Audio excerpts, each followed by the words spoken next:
Welcome to Pick It Built. Let's get back to work on these fenders. But first things first, we've got to do some stuff to this welder. If you guys remember last time, I changed the wire out and went to a 0.24 wire. Well, my gun feed is not pulling the wire through properly, so I'm going to take a look at that and let's go from there.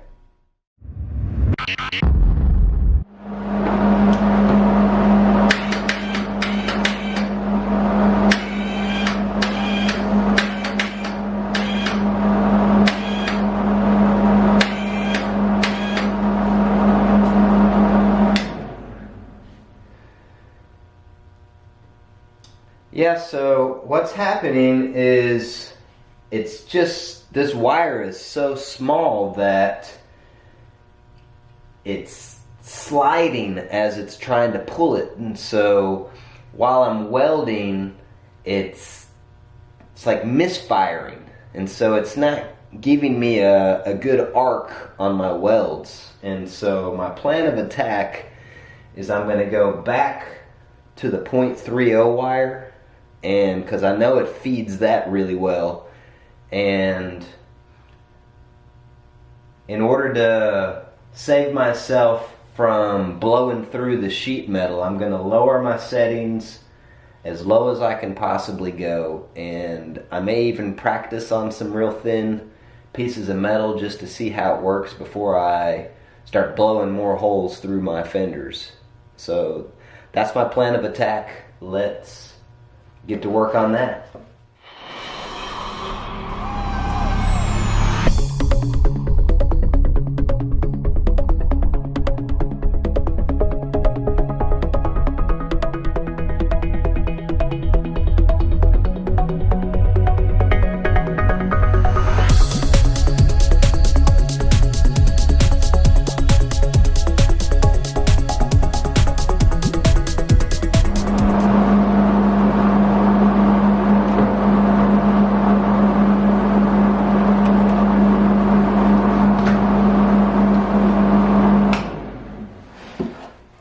Alright, what happened here is everything was feeding in great.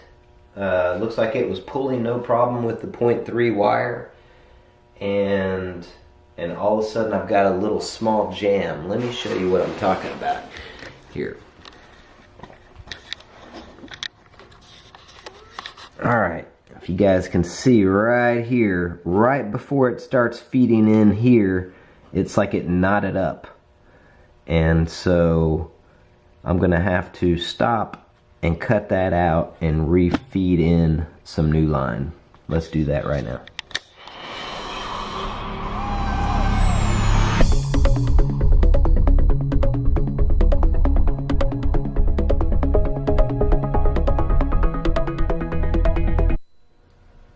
Alright guys, so let's actually see if that change does any good on welding this. What I'm doing is I've got this little tool here to check the size of the sheet metal. I'm just double checking here, and so you can see, alright, that fits, that sleeve's on there, and that is showing, if it'll focus, anyway, showing 20 gauge.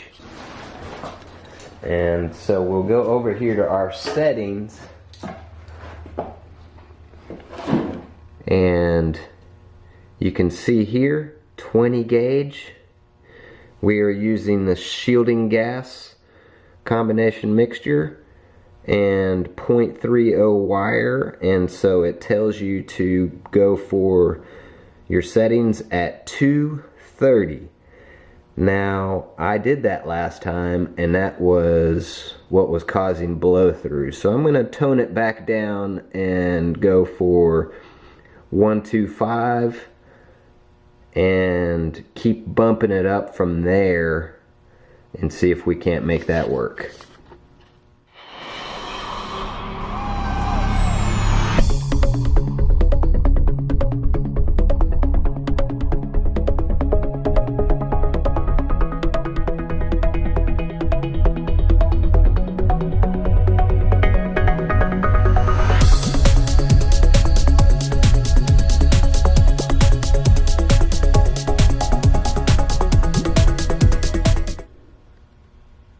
So I've got these holes plug welded. You can see here, those are my welds, so don't criticize my welds yet. Up here as well. One more. So let's grind these down and see how they look.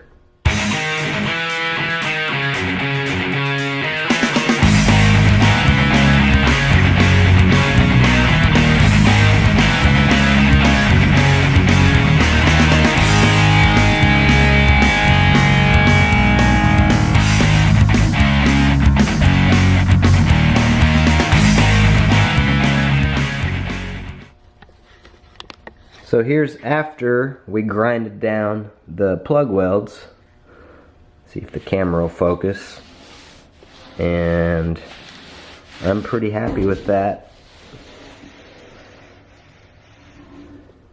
Alright, looks like we've got these holes plugged up pretty well. Alright, let's keep at it on these fenders.